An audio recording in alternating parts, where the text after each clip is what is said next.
Вітаю ўсіх слухачоў Еўрарадыё. Студыі для вас працуе Зміцер Лукашукі. Гэта сумесны стрым Еўрарадыё і Е-прамовы, які можна не толькі слухаць, але і глядзець праз акаунты Еўрарадыё ў сацыяльных сетках. Facebook, Аднакласнікі, ВКонтакце, на канале YouTube. Неадпаведныя заканадаўству звальненні працоўных з прадпрыемстваў, адмова працягваць кантракты, таксама траўмы, атрыманыя на працоўным месцы, унясенне ў спіс так званых дармаедаў і гэтак далей. Усе гэтыя канфліктныя сітуацыі дапамагаюць грамадзянам, беларусам вырашыць незалежныя прафсаюзы. Але ці лёгка ва ўсіх умовах сённяшняй Беларусі працаваць незалежным прафсаюзам, мы сёння і пагаворым з лідарам незалежнага прафсаюзу радыёэлектроннай прамысловасці Геннадзем Федынічым і сябрам Савету РЭП Андрэем Стрыжаком. Добрый дзень, шановнае спадарства. Дзень добры. Але пачну я, можа быць, крыху з іншага. І пытанне найперш да вас, спадар Геннадзь, ну, в прынцыпе, і да вас, Андрэй. Шла размова про тое, што вось той судовай справай, фігурантам якой былі вы найперш, лідар прафсаюза, гэта была спроба ўладаў запалохаць незалежны прафсаюз. Ну і як? Атрымалася? Як заўсёды, улада не падумала і зрабіла ўсё наадварот. За мінулы год до нас уступіла 324 чалавекі, гэта больш, чым за любыя мінулыя гады. Гэта так людзі адказалі на запалохванне ўлады. Ну, а вы думаете, што гэта рэакцыя менавіта на судовы працэс? Ці ўсё ж таки можа быць на тыя судовыя справы, якія выйграў прафсаюз, абараняючы правы пакрыўджаных працоўных? Гэта можна по-рознаму глядзець, таму што ёсць шэраг людзей, якія проста прыязджаюць нават за мяжы Беларусы, пішуць заявы о вступленні ў прафсаюз і проста гавораць: мы хочам падтрымаць прафсаюз сваімі ўзнёскамі. Безумоўна, большая частка тых людзей, якія сёння ніколі не шукаюць, не знаходзяць гэтай праўды і прыходзяць у прафсаюз РЭП, у нашы рэгіёны, да нашых юрыстаў. І, безумоўна, гэта нелёгкая справа у Беларусі выйграць той ці іншы судовы працэс, але ж пакуль нам гэта ўдаецца, таму што, як гаворыць адзін аўтар, што сіла ў таго, каго праўда, а не наадварот. Андрэй, але ўсё ж таки, вось вы чалавек з рэгіёнаў. Добра, тут у Мінску можа быць людзі больш смялейшыя, можа быць вот спадар Геннадзь, які там паказвае прыклад стойкасці, таксама неяк там дае спадзеў, што вот можна пратрымацца. А ў рэгіёнах як адрэагавалі людзі на гэтую, скажем, судовую справу супраць прафсаюза РЭП? Ну, калі казаць у некалькіх словах, то улада хіба што хацела зрабіць нам некралог, але атрымалася, што зрабіла вельмі добры піар, бо закалаціць цвікі ў нашу труну ім не атрымалася, нягледзячы на тое, што былі пэўныя высілкі і намаганні на тое, каб зрабіць з прафсаюза РЭП нейкую падазроную арганізацыю альбо незразумелую арганізацыю, як кажуць некаторыя наймальнікі. Але людзям зразумела, што прафсаюз гэта тая структура, якая дапамагае людзям рэальна. І калі казаць пра рэгіён, то у гомельскім рэгіёне гэта даволі актыўная праца, і гэта можна таксама бачыць і па нашых публікацыях, і вельмі, скажем так, сімвалічна, што першая перамога, якая ў нас адбылася ў гэтым годзе грашовая, была менавіта ў Гомелі. Мы адбілі наезд з боку наймальніка гарэлачнага нашага завода гомельскага на суму 96 000 рублёў, амаль мільярд старымі. Спадар Геннадзь, мы гэтую вот тэму, чым сёння займаецца прафсаюз, крыху пазней яшчэ раз, безумоўна, больш шырака абмяркуем. Я хочу ўсё ж таки да вынікаў судовага працэсу вярнуцца. Дзякуй Богу, што вы ўсё ж таки на волі, не за кратамі. Тым не менш, я так разумею, што пэўныя абмежаванні вашых праў і свабод, яны існуюць. Вось вы зараз у якім статусе, што можаце, што не можаце рабіць? Ну і наколькі я ведаю, там і у вас асабіста, і ў прафсаюза падчас розных там ператрусаў была вынятая тэхніка. Вярнулі іх, не вярнулі? Ну, па-першае, безумоўна, гэтае абмежаванне ёсць, і час пакажа, дзе лепш знаходзіцца ў турме ці на волі без волі. Таму што калі ты не можаш у выходныя дні ці святочныя выйсці з кватэры, нават папаліць нельга, то я скажу, что нават у турме даюць нейкі перапынак, і ты дыхаеш свежым паветрам. Безумоўна, гэта абмежаванне не придумалі тыя, хто гэта пішуць, гэта заканадаўства, але ж усё роўна яны маюць рацыю. Больш за тое, што па іх абмежаваннях я пасля 19 гадзін і до 6 раніцы не магу выйсці ў кватэры ў будні дні. Што датычыцца справы працы, то я буду выконваць свае абавязкі, як і выконваў раней. Калі будзе патрэбна прыйсці яшчэ раз на Еўрараду, я прыйду, таму што гэты дазвол дае мне наймальнік, які зараз у нас таксама акрамя мяне ёсць. Таму я менавіта павінен паставіць наймальніка, куды я іду, ён можа пагадзіцца, гэта можа не пагадзіцца, але ж урэшце рэшт мы прафсаюз, і гэта ўсё рашаем. Што датычыцца тэхнікі камп'ютарнай, я скажу, што мне вельмі сорамна за гэты следчыя органы, якія далі апошні адказ, чым, як яны гэта пісалі, эту безглуздзіцу, што трэба праверыць тое, што мы правяралі. Я скажу, мы зараз, безумоўна, звярнемся апошні раз у прокуратуру і напішем усе заявы ў суд. Таму што, калі у следчым органах мы ж усе бачылі, што ўсе экспертызы праведзены ўсіх камп'ютарах. Там все, што можна, ўжо забралі. Тады, калі вы не аддаеце, дзе яны? Можа, ўжо на другой працы? Будзем гэта высвятляць. Мы іх вернем, безумоўна. Андрэй, можа быць, я да вас гэтае пытанне звярну. Вы, як такі чалавек, які любіць усіх вывесці на чыстую ваду, можа быць, былі адказны за чысткі ў радах прафсаюзу РЭП пасля таго, як высветлілася, што падставай для судовага працэсу аказалася, там, скажем, шпіён у радах сумленных актывістаў прафсаюзу. Там пашукалі іншых, каго ж знайшлі, ці не займаліся такой інквізітарскай вогуле справай? На мой погляд, гэта адна з такіх вельмі вялікіх пагрозаў для арганізацыі, якія аказваюцца пад ударам. І калі пачынаецца такое паляванне на вядзьмарак, я лічу асабіста, і дзякуй Богу, нашай арганізацыі таксама прыйшла да такой высновы, што не трэба шукаць гэтых вядзьмарак. Бо гэта аблягчае працу нашым сілавым структурам беларускім, якія толькі на гэта, у прынцыпе, і скіраваны, каб разбіць наше адзінства, каб пасеяць гэты недавер адзін да аднаго арганізацыі. Таму нельга сказаць, што ў нас праводзілася нейкая там чыстка шэрагаў, альбо мы там кожнага трэцяга павялі да сценкі прафсаюзнай ці штосьці такое.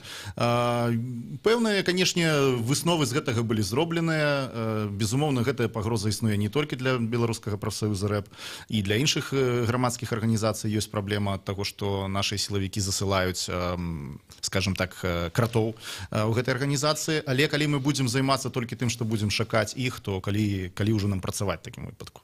Няма часу шукаць. Няма часу, так. Трэба проста мець аднаго ведзьмака, от як у Анджа Сапкоўская, які будзе ўсю нечысць вынаходзіць. Спадар Геннадзь, колькі ўвогуле за мінулы год было судовых працэсаў, я маю на ўвазе, калі прафсаюз адстойваў правы працаўнікоў, і судовы працэс супраць прафсаюза неяк вось паўплываў на гэтыя вот судовыя працэсы на карысць працаўнікоў? Я скажу, што за мінулы год было судоў 68, і з іх больш паловы мы выйгралі. Яшчэ ў працэсе засталіся на гэты год такія пераходныя.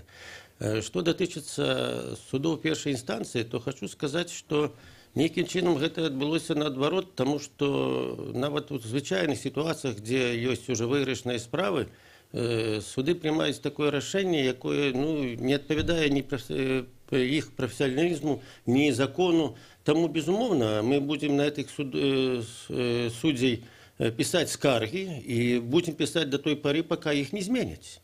А больш за тое скажу, што калі датычыцца справы прафсаюзаў, то нашы калегі за мяжой папрасілі нас падрыхтаваць, на наш погляд, спіс невыязных, якія так ці інакш былі задзейнічаны ў справе прафсаюзаў.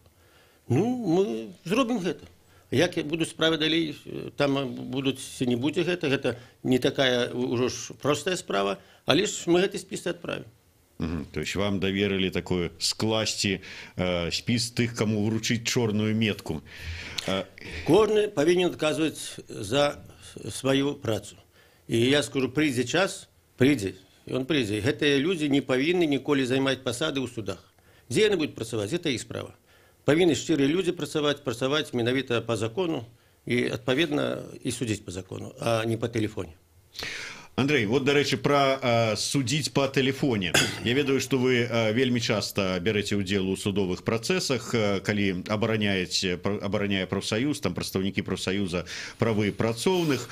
Вот тэлефоннае права, мы кажам пра тое, што падчас палітычных судовых працэсаў тэлефоннае права найперш. Вот як там дзесьці там прыдумалі, які прысуд даць, так і вырашаецца справа. А ў такіх вот выпадках, калі ўсё ж такі парушаюцца працоўныя правы шараговага беларуса, ніяк, здаецца, з палітыкай не звязана. Тут вот тэлефоннае права ёсць ці няма? Ну, по той практыцы, якая ёсць у гомельскім рэгіёне, магу сказаць, што тут вельмі цікавая гісторыя з гэтым, тым, што нават дзяржаўныя буйныя наймальнікі, такія як Беларуснафта, напрыклад, у нас быў вельмі буйны працэс Беларуснафта, дзе яны згубілі там на дзесяткі тысячаў нейкіх труб, якія былі для свідравін прызначаныя. І я быў упэўнены, што гэты працэс, мы, канешне, яго зробім максімум з таго, што мы маглі б зрабіць, але ён такі збольшага з намі будзе прайграны. Але, нягледзячы на тое, што нават такі вельмі сур'ёзны наймальнік, нам удалося там адбіць вельмі шмат грошай для гэтых людзей, які яны павінны былі сплачваць. І я не магу сказаць, што нават такія крутыя наймальнікі, як той самы лікёра-гарэлачны завод гомельскі, маюць уплыў на гэтыя лакальныя суды у нашых справах, бо не магу казаць пра іншыя, але адзін з нашых галоўных козыраў, нашых галоўных таких інструментаў, якім мы карыстаемся, гэта публічнасць. Як толькі справа робіцца публічная, то тут ужо, ў прынцыпе, надта не выкамбінуеш. І задзейнічаць гэтыя класічныя нашыя тэлефонна-прававыя схемы на такіх узроўнях звычайна не атрымліваецца ў чыноўнікаў. І яны вымушаныя быць з намі нараўне ў судах, і на шчасце нам і на гора ім прайграваць гэтыя суды. Ну, вось так у Гомелі. А як у Мінску, як у іншых рэгіёнах? Вы ж маеце інфармацыю? Чым меншы гарадок, тым вельмі цяжка выйграць суд. Такое ўражанне, што амаль там уся ўлада і судовая, і адміністратыўная, яна нейкім чынам карумпіравана. Ці сват там, ці брат працуе. І бывае то, што калі прысягнем да адказнасці наймальніка, а в яго там то жонка ў судзе, то сват дзесьці в органах працуе. І гэта бывае вельмі цяжка выйграць нават той, што ляжыць на паверхні, ўжо звычайна, што павінны выйграць. Таму што гэта датычыцца, я скажу, вот, раённых цэнтраў, якія чым далей ад сталіцы, тым цяжэй выйграваць гэтай справы. Такое пытанне, якое нам задаюць, вот ўсё ж такі толькі сябра прафсаюза можа звярнуцца да вас па абарону яго правоў, ці ўсё ж такі любы працаўнік можа прыйсці? Мы даем вельмі шмат кансультацый, за год там больш 1500. І да нас за кансультацыямі можа звярнуцца любы грамадзянін Рэспублікі Беларусь. Ну, за кансультацыяй так, а па юрыдычную дапамогу ў судзе? Па законе мы не можам абараняць у судзе не сябра прафсаюза. І гэтыя людзі, якія прыходзяць, яны ўжо адпаведна гэта ведаюць, і таму што тады ў суд не дапусцяць, наймайце адваката, але ж адвакат сёння, хоць і ён павінен безграшова аказваць дапамогу, але ж я скажу, ніхто не хоча брацца за справы працоўных, таму што гэта цяжкая справа, але гэта наша прафесія. Мы гэта будзем рабілі шчыра і будзем рабіць далей. Але ці выйсце, вот скажем, чалавек прыходзіць да вас, і вы кажаце, уступай, і там далей мы дапаможам. Ну, ёсць закон, які нас абавязуе. Я выбачаюсь, Андрей, вымушаны перарвацца на 3 хвіліны кароткіх навінаў на Еўрарадыё. Сумесны стрым Еўрарадыё Е прамовы. Андрей Стрыжак, Геннадзь Федыніч, Зміцер Лукашук у студыі. Хутка вернемся.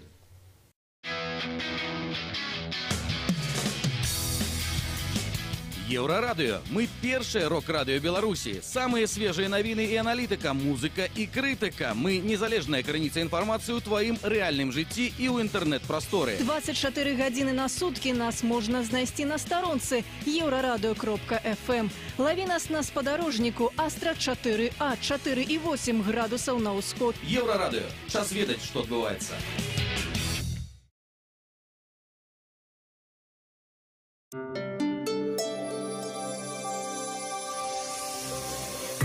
Еўрарадыё. Навіны – наша справа.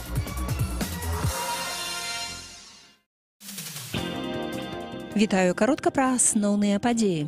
Токія можа прапанаваць Маскве адмовіцца ад выплаты кампенсацый па Курыльскіх выспах. Пра гэта піша газета «Юміюрі Шимбун», урадавая газета, спасылаючыся на крыніцы ва ўрадзе. У рамках перамоваў па мірнай дамове ў сярэдзіне студзеня ў Маскву прыедзе кіраўнік МЗС Японіі, а бліжэй да канца месяца у Маскву прыедзе і сам прэм'ер Синдзо Абэ.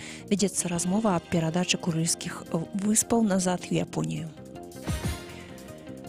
ЗША ліквідавалі 99% ісламскай дзяржавы. Пра гэта заявіў кіраўнік Дзярждэпартамента ЗША Марк Помпео, адказваючы журналістам на борце самалёта, які накіроўваецца ў сталіцу Ярданіі Аман. У Кітаі чарговы напад на пачатковую школу пацярпелі 20 непаўналетніх навучэнцаў. Яны ўсе знаходзяцца ў шпіталі, іх жыццю ўжо нічога не пагражае.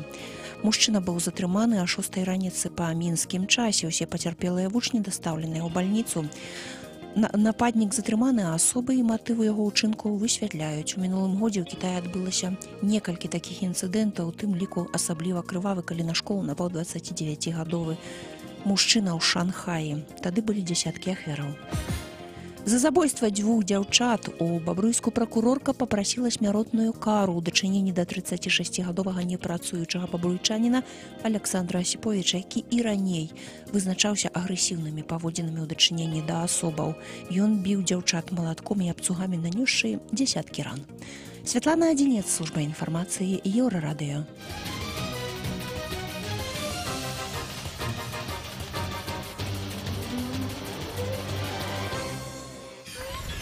Еўрарадыё.фм. Вітаю ўсіх слухачоў Еўрарадыё. У студыі для вас працуе Зміцер Лукашук. Гэта сумесны стрым Еўрарадыё і Е-прамовы. Разам з лідарам прафсаюза радыёэлектроннай прамысловасці Геннадзем Федынічым і сябрам Савета РЭП Андрэем Стрыжаком мы абмяркоўваем, ці магчыма і якім чынам лепш рабіць, абараняць правы працоўных у Беларусі. Андрэй, мы ў першай частцы спыніліся на той тэме, што калі не сябра прафсаюзу прыходзіць і просіць дапамогі. Ну, вы можете яго пракансультаваць, але у судзе прадстаўляць яго інтарэсы не маеце права. Тым не менш, вот уступіць адразу ў ваш прафсаюз, гэта выйсце? Чалавек можа прыйсці напісаць заяву любы момант, калі ён патрабуе дапамогі, ці калі ён хоча атрымаць пачуццё пляча, скажем так, стаць у нашай шэрагі. Мы не дзелім гэтых людзей на першы і другі гатунак. Калі яны прыходзяць, кажуць, што нам патрэбная дапамога, то, канечне, чалавек можа напісаць заяву. Ёсць пэўныя вымаганні, якія прынятыя саветам арганізацыі. Мы маем наступныя моманты абавязковыя. Чалавек павінны прачытаць устав, азнаёміцца з ім, чалавек павінны напісаць заяву і ўнесці уступительны ўзнос, які складае памер ад 1 до 3 базавых. Гэта вырашае кожная арганізацыя на месцы, колькі чалавек дакладна будзе вносіць у бюджэт арганізацыі. І потым ён павінны сплачваць 1% ад свайго прыбытку на месяц, як і ў звычайных прафсаюзах. Часта нас пытаюць пра тое, ці можна, напрыклад, быць сябрам прафсаюза РЭП і пры гэтым заставацца ў нейкім там дзяржаўным прафсаюзе, Федэрацыі прафсаюзаў беларускай. Наша пазіцыя такая, што гэта грамадская арганізацыя, чалавек можа быць чальцом колькі загоднай колькасці грамадскіх арганізацый. У нашым статуце няма забароны на той, каб чалавек быў адначасова ў 2 прафсаюзах. Вось. Так што, калі адказваць на пытанне, ці можа чалавек прыйсці са сваёй бедой да нас і атрымаць дапамогу ў той самы дзень, як звярнуўся, то у прынцыпе гэта магчыма. Але, канешне, там ёсць пэўныя моманты з прыняццем яго праз наш савет, але дапамогу чалавек атрымлівае той дзень, калі да нас звярнуўся, звычайна так. Гэта можа быць не толькі супрацоўнік радыёэлектроннай прамысловасці. Я просто вот апошнім часам там шмат дзе быў на вёсцы і размаўляў з людзьмі, якія там скардзіліся на тое, вот як іх прыніжаюць, як можа быць іх правы недзе парушаюць працадаўцы, але яны нават не ведаюць пра тое, што можна у нейкі там незалежны прафсаюз звярнуцца. Вот, ну і адразу как бы два пытання ў адным. Вот супрацоўнікі сельскай гаспадаркі ці могуць да вас звярнуцца, і як зрабіць, ці ёсць у сённяшніх умовах, ва ўмовах сённяшняй Беларусі магчымасць да кожнага давесці пра тое, што у іх ёсць магчымасць звярнуцца ў незалежны прафсаюз па дапамогу. Скажу щиро, что безумовно может вернуться такой приклад, як Евхута. Это Слонівський регіон, і он там за жывёлай хадзіў, і яго там і не давалі і працаваць, і заробак. Мы все адваявалі, все поставили на место. Директор вельмі здзівіўся, як это рэп, радыэлектронная прамысловасць абараняе гэтага чалавека. Скажу шчыра, рэп сёння это бренд. Адпаведна статутам сябрам прафсаюза можа быць любы чалавек, акрамя наймальнікаў і тых, хто мае права караць ці мілаваць рабочых. У гэтым людзям, хоць мы іх паважаем, не месца ў прафсаюзе рэп. А што датычыцца, чтоб людзі ведалі, ну, трэба тады прыйсці на белтэлебачанне, взять паўгадзіны часу на першым канале, на другім, і адначасова расказаць людзям на працягу паміж расійскімі серыяламі. Так, і расказаць людзям, што ёсць такой рэп, таму што ўсе намаганні, якія сёння робяць і сайт наш, і іншыя сайты, і таксама і вы, гэта сёння мы бачым, што недастатковай інфармацыі. Нас не так шмат, і, безумоўна, мы сёння можам сюды даехаць, але ж людзі павінны ведаць, што яны не павінны заставацца адзін на адзін сваімі праблемамі. Мы это робім кожны дзень, і дзякуючы таксама і вам, і будзем гэта працягваць. Гэта наша адна з напрамкаў нашай дзейнасці, і гэта мы будзем рабіць. Калі мы сустракаліся мінулы раз некалькі месяцаў таму, шла размова про тое, што вот гэты судовы працэс, вот я как бы вяртаюся ізноўку да пачатку нашай размовы, судовы працэс супраць лідараў прафсаюза рэп, ён меў такі палітычны падтэкст, скажем так. Гэта была, па словах, здаецца, вот вашых, Андрэй, такая помста ўлады за ролю прафсаюзаў у антыдармаедскіх акцыях пратэсту. Вось пачаў дзейнічаць абноўлены антыдармаедскі дэкрэт 2.0, як кажуць. Як зараз? Вот як людзі ўспрынялі гэты дэкрэт? Гэты дэкрэт троху адрозніваецца ад таго, што было, бо раней, калі там прыходзілі лісты шчасця як пахаронкі з фронта, то гэта ўспрымалася вельмі трагічна. Гэта былі жывыя грошы, якія трэба было дзесьці ўзяць і выкласці іх у плацёжку. Цяпер гэта робіцца крыху па-іншаму. Цяпер гэта будзе больш размазана па часе. Спачатку гарачая вада, потым ацяпленне, потым яшчэ нешта.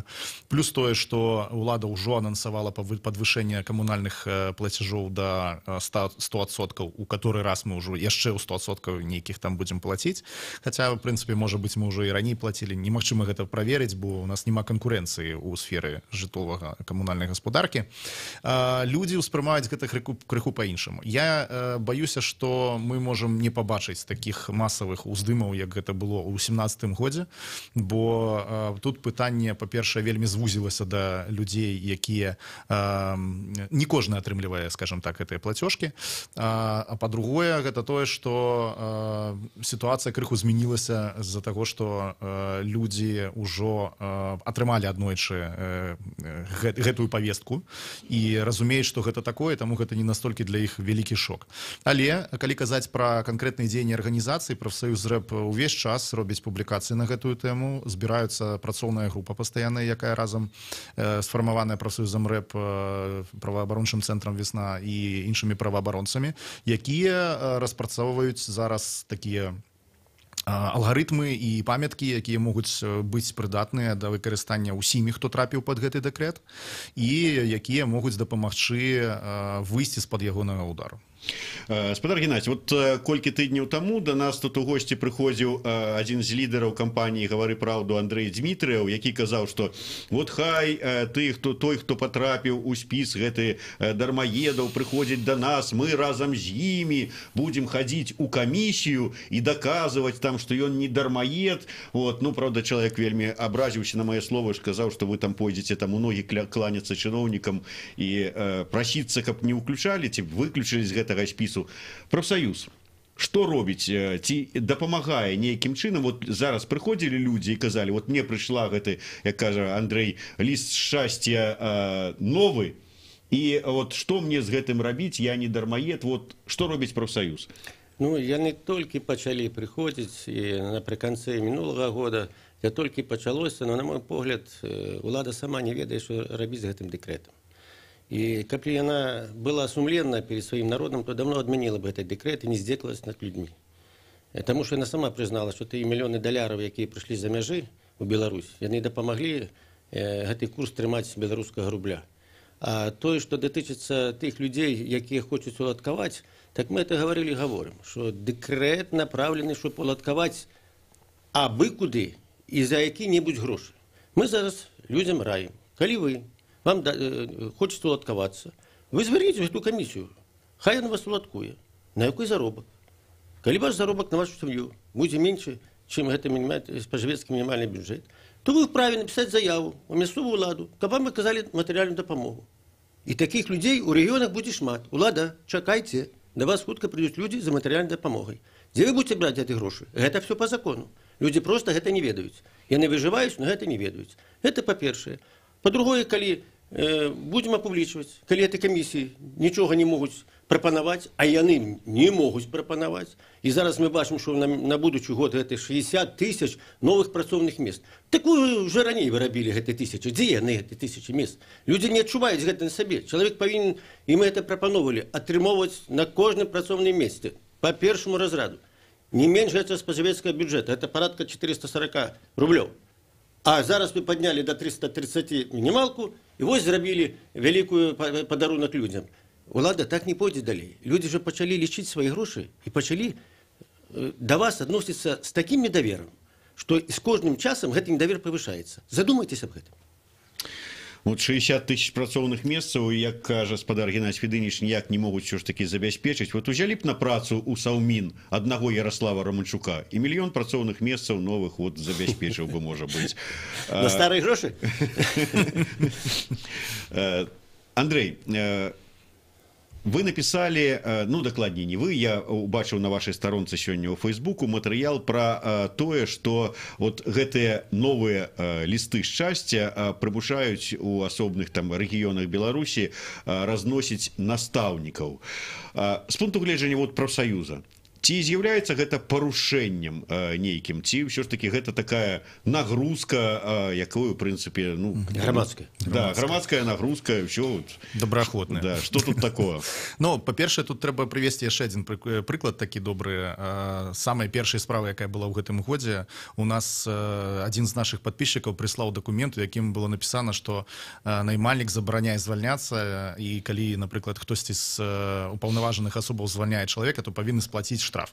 Пасля таго, як мы пра гэта напісалі, і пра гэта напісалі іншыя СМІ, наймальнік вельмі хутка адмяніў гэта сваё распараджэнне. Зараз з гэтымі настаўнікамі вельмі падобная сітуацыя. Літаральна перад нашым эфірам я чытаў апошнія навіны, і у каментары Белсату дырэктар школы гомельскай, з якой гэтыя настаўнікі былі, якія разносяць гэтыя лісты шчасця, сказаў, што нічога не можа пракаментаваць пра гэта, і хутчэй за ўсё гэта таксама будзе спушчана на тармазах, і ніхто ніколі не пакажа нам рэальнага гэтага прыказа, загада пра тое, каб гэтыя настаўнікі хадзілі. На жаль, вельмі шмат такіх рэчаў робіцца толькі голасам, толькі вусна. І наказы, якія дае дырэктар, на жаль, яны абавязковыя для гэтых людзей, але ж людзі не могуць абараніцца, бо яны часта бываюць абсалютна безабаронныя, як у спытанні з настаўнікам. Бо куды пойдзе настаўнік у Гомелі, калі яго звольняць? Ён павінны будзе мяняць прафесію, бо рэпетытарствам вельмі вялікая канкурэнцыя, а прыватных школаў няма ў нашым горадзе. І таму яны вось пастаўлены ў такую вельмі жорсткую сітуацыю, і, на жаль, вельмі шмат розных іншых непрыгожых рэчай адбываецца менавіта з настаўнікамі, і выбары, і іншыя рэчы.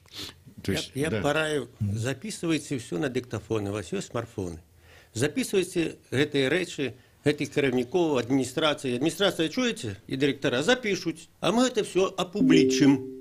І яшчэ знойдзем ваши фоткі і пакажем, хто вы на самай рэч ёсць, ці вы настаўнікамі працуеце, ці вы працуеце незразумела на што.